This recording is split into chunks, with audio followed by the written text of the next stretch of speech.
Hello everyone, welcome back to TechBook. Today we are going to solve computer application sample question paper. We'll walk through the questions, break down the answers and explain the concept in simple and easy to understand way. So grab a notebook and let's get started. Let's start with the section A. This section consists of 20 multiple choice questions and you are required to attempt all of them. These questions cover various topics like array declarations, exception handling and object oriented programming questions. Let's take a look at few important questions and their solutions. The first question, which of the following is an incorrect way to declare an array? The answer is option D, because this is not the correct way to declare an array in Java. The syntax of using the new keyword, it is wrong in option D. Next, what will be the error in the following Java code? Here you are storing 52 byte B and then B is equal to B into 50. This, if you observe, you cannot multiply and store it to the byte again. So the answer is operator has converted B into 50 into integer, which cannot be converted to byte without casting. So the answer is option B. Next, array elements are stored in dash memory location. So the answer is sequential memory location. It is a simple question. Next, determine the output of the following statement. We have a array of strings and system.out.println a of 3 dot length. A of 3 means it is 1 plus number of characters here is it is 1, 2, 3, 4, 5, 6, 7, 8. The answer is option A, 8. Next, which operator is used to allocate memory for an array variable in Java? The answer is new. In Java, new keyword is used to allocate memory for arrays and objects. Next, which of the following is the superclass of the wrapper classes double and float? The answer is number. Number is the superclass for all the numeric wrapper classes like double, float, integer, etc. When does the exception in Java arise in code sequence? Observe the option here. Can occur anytime, compilation time, runtime, none of the above. So it may occur during compilation time and also the runtime. So here we have one more option, that is can occur anytime. So this is the correct option. Next, what will be the output of the following code? Here string s is equal to 7 and integer dot parse int of s. So you are converting the value of 7 to int, which means now t is equal to 7. Next, t is equal to t plus 1000, that is 7 plus 1000. The answer is option D, 1007. What is the necessary condition for the automatic type conversion in Java? Let us see the options. The destination type can be larger or smaller than source type. The destination type is smaller than source type. None of the above. The answer is the destination type is larger than the source type. Dash means repetition of a set of statements depending upon a condition test. Jump, control, iteration, selection. So it is a simple question. It is the iteration.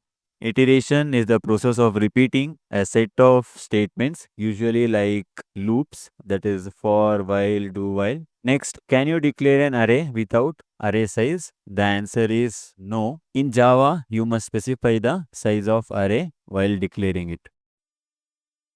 Next, the get method is an example of which type of method? The answer is option B, accessor method. The get method is an accessor method used to retrieve the value from the private field. Next, the class from which properties are inherited is called the base class. It is a simple question. You can just answer it. Next, primitive types are passed through call by value, which means a copy of value is passed to the method. A class can include fields and methods to represent the state and behavior of object. This is also a simple question. These data types are the data types defined by the language itself. So it is the primitive data types. Primitive data types like int, char, boolean are defined by the Java language itself.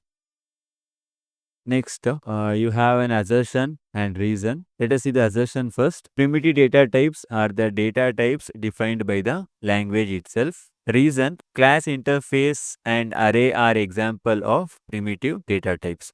Here, the reason is wrong because the class interface and array are not the primitive data type. So, the correct option is option C. Assertion A is true and reason R is false. So, this is correct answer. Next, read the following text and choose the correct answer. Wrapper classes in Java allow primitive data types to be represented as objects. When an object of a wrapper class is created, a data field is established where the value of a primitive data type can be stored. Wrapper class in Java is dash. The answer is used to create, encapsulate primitive data type. Wrapper classes like integer, boolean are used to encapsulate primitive data types into objects. So one more we have assertion and reason question. Let us see the assertion. Class is considered a primitive data type. Reason, a class is a user defined data type, meaning it is created by the user. Yes, the class is created by the user itself. This is correct. But here class is not a primitive data types. Here A is wrong. So the correct option is assertion A is false and reason R is true. That is option D is correct. Next, it is also referred to as a desktop or window based application. The answer is standalone application. It is simple direct question. You can answer it very easily. Next, we'll move on to the question 2. That is 2 marks questions. Here you will be having the 10 questions. First, observe the following class. Identify the variables for which each object of class will have its own unique copy. So it is a public class, my class. You are declaring 3 variables in a static int and 2 variables, that is x and y. That is as public int x is equal to 2 comma y is equal to 3. The answer is x comma y because instance variables x and y have unique copy of each object while static variables a, b, c are shared across all the objects. Next, what will be the following code output? String s is equal to new string Abhishek, system.out.println s dot to uppercase. So it is a simple question. To uppercase will convert all the characters in the string to uppercase. So the output is Abhishek in all uppercase. Next, what is the output of the following code? Here double x is equal to 3.7, y is equal to 3.3, system.out.println math.min of math.floor of x. So here floor function of x, value of x is 3.7. When it get converted to the floor function, it becomes 3.0. So here 3.0 comma value of y is 3.3. So minimum of this one is 3.0. So first it is going to print as 3.0 for this particular print statement. And next system.out.println math.max. So we need to find the max of math.ceil of x. That is the value of x is 3.7. When you use the ceil function, it becomes 4.0. So here 4.0 comma value of y is 3.3. So maximum of these both arguments is 4.0. So this is the output. Next, write the Java statement for the given mathematical expression. Here d is equal to square root. We have the math function for that. Math dot sqrt of 3 into x plus x square. Or you can write it like this, x into x whole divided by a plus b. So this is the answer for this. Next, it is a direct question. Define caret function. I'll just explain. You can write it in 1 or 2 sentences and give one example for this. The caret function is used to access specific character in a string based on its index. So if there is a string that is s is equal to hello and you are accessing like s dot char at 1, it will gives you the letter E because it starts like this 0, 1, 2, 3, 4. So the answer is E. Next, state the number of bytes occupied by char and int data types. So again, this is also a direct question. Char, it will occupy 2 bytes, and one more, it is int data type. It is going to occupy 4 bytes. Next, what will be the output of the following code snippet? Observe here, int n is equal to 300, a is equal to 200. If a plus n into 10 is greater than 5000, you should print this statement, else you should print 200. We'll solve this. A is 200 plus n is 300 into 10. So first we'll solve this, that is 300 into 10, that is 3000 plus 200, which became 3200. 3200 is not greater than 5000, so it is going to print the else part, that is 200. So the output will be 200. Next, state the value of num and char. So you should tell what is the value of num and what is the value of chr. We'll see this. Char ch is equal to c. Int num is equal to ch plus 3. So that is ch is holding c. The ASCII value of c is 67 plus 3, which is equal to 70. So now num is equal to 70. Next, char chr is equal to char num. So you are going to cast this num back to the char. Now num is holding 70. When you convert it back to the char using the ASCII value, it will return the value f. So chr is equal to f. The answer is num is equal to 70 and chr is equal to f. So this is the answer.